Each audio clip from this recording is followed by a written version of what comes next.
সকাল সকাল রেডি হয়ে বেরিয়ে পড়লাম মিটিংয়ের উদ্দেশ্যে। আমাদের মিটিং ছিল রাজনন্দিনী রেস্টুরেন্টে। ওখানে আমাদের একটা মিটিং হবে। আমাদের পার্কিংটা ছিল আন্ডারগ্রাউন্ড পার্কিং। আমরা মনে করেছিলাম সবচেয়ে দেরিতে আমরাই এসেছি, কিন্তু না, অনেকেই আসতে বাকি ছিল। তা ততক্ষণ আমরা দেখলাম ককটেল দেওয়া হচ্ছে সবাইকে। আমরা এসে একটু গলাটাকে ভিজিয়ে নিলাম, চারি সাইড একটু ঘুরে ফিরে দেখতে হোটেলটা খুব সুন্দরই লাগছে।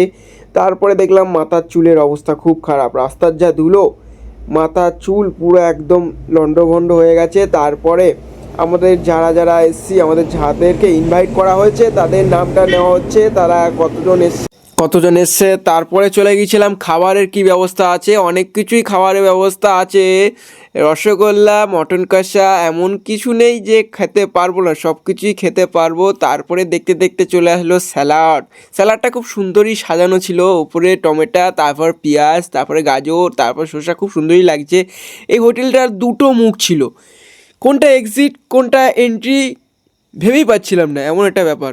দুই দিকেই একই ব্যবস্থা আছে। তারপরে আমাদের মিটিং চালু হয়ে গেছিলো। আমাদের মিটিং ছিল টাটা তিসকন।